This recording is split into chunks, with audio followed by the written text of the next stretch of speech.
Hello, hello, hello. Welcome to the class, everybody. आज আমরা কি শিখবো? As you can see on the board, IELTS General Training. Yes, প্রচুর request আসছে আমাদের কাছে যে ম্যাম IELTS academic lessons তো আমাদের খুবই ভালো লাগছে, but we also want to watch IELTS General. So today we are here with IELTS General Training chapter or lesson or class. চলো দেখি। তো বোর্ডে দেখো IELTS প্রস্তুতি ডে 26। ইয়েস, ডে 1 থেকে 25 মিস করে গেলে আর দেখতে চাইলে definitely you can check out all the episodes. It's all there in the description box below. Okay, now you see IELTS general training we will focus today on writing task.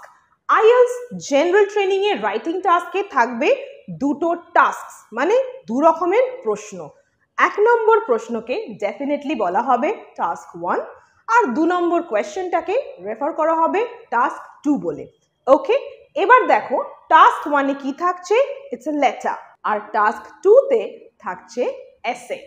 Okay, now task 1 এর letter writing এ যাওয়ার আগে বলে দিই এই যে IELTS এর যে marking সিস্টেমটা আছে, scoring strategy, that you must no.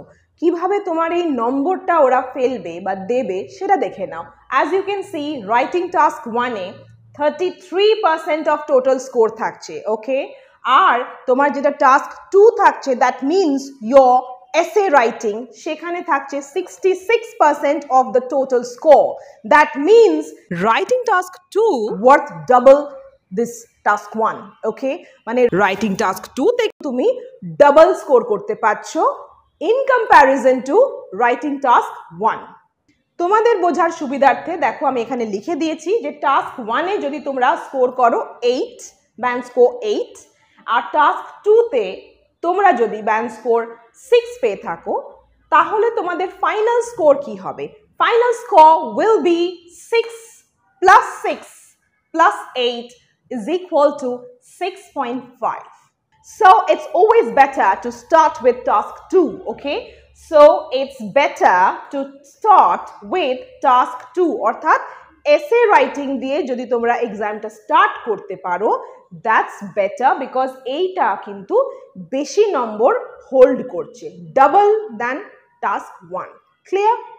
কিন্তু যদি তোমরা এই প্যাটার্নে কমফোর্টেবল না হও, তোমাদের যদি মনে হয় টাস্ক 1 করে তুমি ফিনিশ করে টাস্ক 2টা ভালোভাবে অ্যাটেম্প্ট করতে পারবে, you have that confidence, go for it. Okay, it's your choice, right? প্রত্যেক জনের আলাদা আলাদা স্ট্র্যাটেজি থাকে। I am just telling you what I would have done. Okay, so moving on. এবার দেখো এই যে লেটারটা লিখবে, ডাইরেক্ট লেখার আগে এই গ্রেডিং ক্রাইটেরিয়া কি করলে বেস্ট তুমি স্কোর করতে পারবে সেটা জানাটা খুব খুব খুব গুরুত্বপূর্ণ। তাই গ্রেডিং ক্রাইটেরিয়াটা দেখে নাও কিসের ওপর তোমরা এই ভালো ব্যান্ড স্কোর পাবে। Number 1, task achievement. Now what do you mean by task achievement? Task achievement মানে কোয়েশ্চেনটা ভালো করে বোঝা, এক্স্যাক্ট যেটা তোমার থেকে জানতে চাইছে সেটা লিখতে পারা এবং ফিনিশ করা। You must be able to meet the word limit. 150 হচ্ছে টাস্ক 1 এর ওয়ার্ড লিমিট, যেটা তোমাকে কিন্তু ফিনিশ করতে হবে। You have to meet that 150 word limit. তুমি এখন 160ও যেতে পারো, দ্যাটস ওকে। 150 এক্সট্রা ওয়ার্ডস লিখলেও প্রবলেম নেই, কিন্তু 150 থেকে অনেকটা কম যদি লিখে ফেলো মার্কস কিন্তু ডাউন যাবে, means band score will be low. Next দেখো, নেক্সট হচ্ছে কোহেরেন্স অ্যান্ড কোহিশন। সো এটার মানে হচ্ছে তুমি যখন লিখছো টাস্ক 1টা, তোমার পয়েন্টসগুলো কিন্তু ভালোভাবে কানেক্টেড হতে হবে with one another. Yeah, connectivity ছাড়া, লিঙ্ক ছাড়া কিন্তু মার্কসটা, ব্যান্ড স্কোরটা ডাউন হয়ে যাবে। ওকে, এগুলোর উপরে আগেও আমাদের ভিডিওস রয়েছে। If you want, you can definitely check it out. Okay, link রইলো description box এ। Next দেখো grammatical range. Obviously your grammatical range and accuracy that should be there, because তোমার যদি গ্রামারে মিস্টেক হয় আর এক্সামিনার তুমি কি বলতে চাইছো সেটা বুঝতেই পারলো না, then of course band score drop করবে। কারেক্ট? তারপরে দেখা যাক আর কি লাগবে আমাদের, lexical resource and paraphrasing. Lexical resource মানে good choice of words. Okay, good choice of words, good vocabulary, very important, good idioms, metaphors, amazing. আর প্যারাফ্রেজিং, ডেফিনেটলি প্যারাফ্রেজিং কিন্তু আইএলসে ভি ইম্পর্টেন্ট। প্রত্যেকটা এপিসোডসেই অলমোস্ট আমি প্যারাফ্রেজিংয়ের ইম্পর্টেন্স হাইলাইট অলমোস্ট করেইছি। So you must be knowing, যারা নতুন দেখছো তাদেরকেও বলে রাখি প্যারাফ্রেজিং ভেরি ইম্পর্টেন্ট। প্যারাফ্রেজিংটা কিছুই না, it's just about using synonyms, yeah like question পেপারে যেটা আছে সেটা তুমি ডিটো কপি না করে তুমি তোমার মতো করে এক্সপ্রেস করছো with some other words, alright? ডিটেলে কিন্তু প্যারাফ্রেজিংয়ের যদি তোমরা ক্লাসেস চাও কমেন্ট করে জানিও, definitely I will sort it out করবো। চলো এবার ঝটপট দেখে নেব যে কি ধরনের চিঠি আসবে, মানে কোয়েশ্চেন টাইপটা কি হবে। সো লেটার রাইটিং 3 ধরনের কিন্তু তোমাদের আসতে পারে মানে অবভিয়াসলি এই 3 ধরনেরই আসে। For example formal letter, next is informal letter, and the third one is semi formal letter. Okay, formal লেটারটা কি? ফর্মাল লেটারটা it is written to government bodies ও অর্গানাইজেশনস, বিজনেস কোম্পানিজ, যেখানে তুমি যাকে লিখছো তার নাম বা কোনো পার্সন এখানে না। It's like an organization, it's a business or a company.